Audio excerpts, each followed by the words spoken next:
നമുക്ക് ചാപ്റ്റർ 1 നിന്ന് തന്നെ തുടങ്ങാം. ചാപ്റ്റർ 1 ആണ് കുട്ടികൾക്ക് ഏറ്റവും പ്രയാസം, rise of nationalism in Europe. അത് ഓൾമോസ്റ്റ് ഒരു 29 പേജസ് ഉണ്ട്. ആ പേജ് കാണുമ്പോൾ തന്നെ പിള്ളേർ അത് അടച്ചു വയ്ക്കാറാണ് പതിവ്. എനിക്ക് സ്ഥിരമായിട്ട് വരുന്നൊരു കംപ്ലൈൻ്റ് ആണ്, മിസ്സേ ഈ പിള്ളേർ ടെക്സ്റ്റ് വായിക്കുന്നില്ല എന്നുള്ളത്. സോ ടെക്സ്റ്റ് വായിക്കണം, പക്ഷേ എന്നാലും ഈ വീഡിയോ കൂടെ കണ്ടു കഴിഞ്ഞാൽ നിങ്ങൾക്ക് അത് നല്ലതായിട്ട് മനസ്സിലാകും. അപ്പം ചാപ്റ്റർ 1 ഏറ്റവും ഇമ്പോർട്ടൻ്റ് ആയിട്ടുള്ള ഒരു ഭാഗം എന്ന് പറയുന്നത് ഫ്രഞ്ച് നാഷണലിസ്റ്റുകളെ കുറിച്ചിട്ടുള്ളതാണ്. ഫ്രഞ്ച് നാഷണലിസ്റ്റുകളുടെ കോൺട്രിബ്യൂഷൻ എന്താണെന്നുള്ള ചോദ്യം റിപ്പീറ്റഡ് ആയിട്ട് ചോദിച്ചിട്ടുണ്ട്. അപ്പം അത് നമുക്കൊന്ന് പരിശോധിക്കാം.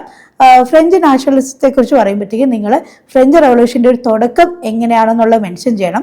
പിന്നെ അതുപോലെ തന്നെ അവരുടെ കോൺട്രിബ്യൂഷൻസ് അതിൽ വരുമ്പോഴത്തേക്കും നിങ്ങൾ 9ാം ക്ലാസ്സിൽ പഠിച്ച ജേക്കബൈൻ ക്ലബ് ഉണ്ട്. ജേക്കബൈൻ ക്ലബിൻ്റെ ഒരു തുടക്കം, അതിൽ നിന്ന് മിഡിൽ ക്ലാസിൻ്റെ ഒരു കോൺട്രിബ്യൂഷൻ, പിന്നെ ഈ ജേക്കബൈൻ ക്ലബിൽ നിന്നും എങ്ങനെയാണ് ആർമിയിലോട്ടും അവിടെ നിന്ന് വിദേശ രാജ്യങ്ങളിലോട്ടും ഒക്കെ നാഷണലിസം എന്ന് പറയുന്ന ആശയം പോയതെന്നും ഒക്കെയുള്ളത് നിങ്ങൾ മെൻഷൻ ചെയ്യണം.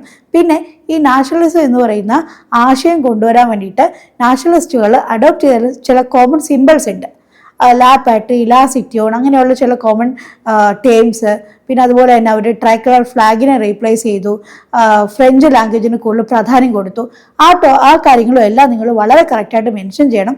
ഞാൻ നേരത്തെ ഒരു വീഡിയോയിൽ പറഞ്ഞിട്ടുണ്ട് എങ്ങനെയാണ് സോഷ്യലിൽ ആൻസർ എഴുതേണ്ടതെന്ന്. നിങ്ങളൊരു ഇൻട്രൊഡക്ഷൻ കൊടുക്കുക, എന്നിട്ട് നിങ്ങളുടെ ഈ പോയിന്റ്സ് നിങ്ങളൊരു ബോഡി പാർട്ടായിട്ട് കൊടുക്കുക, ദെൻ കൺക്ലൂഷൻ. ഈ രീതിയിലാണ് നിങ്ങളൊരു 5 മാർക്കിൻ്റെ ക്വസ്റ്റ്യൻ എഴുതേണ്ടത്.